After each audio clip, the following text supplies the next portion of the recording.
લોકમત ન્યૂઝમાં આપનું સ્વાગત છે। વડોદરા નજીક આવેલ દુમાળ ગામના ખેડૂત શૈલેષભાઈ સોલંકી તથા પરિવારજનો દ્વારા બિલ્ડર સામે આક્ષેપો કરીને ન્યાયની માંગ સાથે કલેક્ટર કચેરીમાં આવેદનપત્ર સુપ્રત કર્યું હતું। વડોદરા નજીક આવેલ દુમાળ ગામમાં વાલ્મીકીવાસમાં રહેતા ખેડૂત શૈલેષભાઈ હિંમતભાઈ સોલંકીએ જિલ્લા કલેક્ટર કચેરી ખાતે આવેદનપત્ર આપ્યું હતું।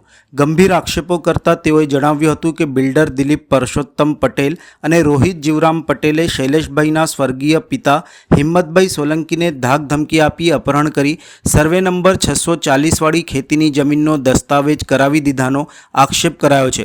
વધુમાં જણાવ્યું હતું કે તેમના પિતાને ગંભીર ધમકી અપાઈ હતી। બંને બિલ્ડરોને મળી જમીન પરત કરવાની વિનંતી કરી હોવા છતાં પણ બિલ્ડરોએ કોઈ દાદ આપી ન હતી। તેથી આજરોજ દુમાળના ખેડૂત શૈલેષભાઈ સોલંકી અને પરિવારજનો દ્વારા જિલ્લા કલેક્ટર કચેરી ખાતે આવેદનપત્ર આપી રજૂઆત કરવામાં આવી હતી। ન્યાય નહીં મળે તો કલેક્ટર કચેરી ખાતે આમરણાંત ઉપવાસ પર બેસવાની ચીમકી આપી હતી। સમગ્ર મામલે કાયદેસરની કાર્યવાહી કરી જમીન પરત કરાવવાની માંગણી કરી હતી।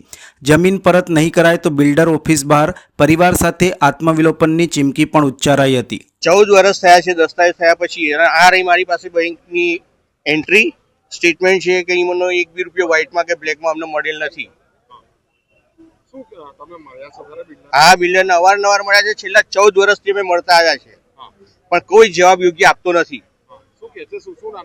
બિલ્ડરનું નામ રોહિતભાઈ જીવરામભાઈ પટેલ છે। એ સમા હરણી લિંક રોડ ચેતક બ્રિજ પાસે સુકનવિલા। એ ના જ પાડે છે કે મેં પૈસા મળવા જ તૈયાર નહીં, તાર મારા ઘરે આવવાનું જ નહીં એમ।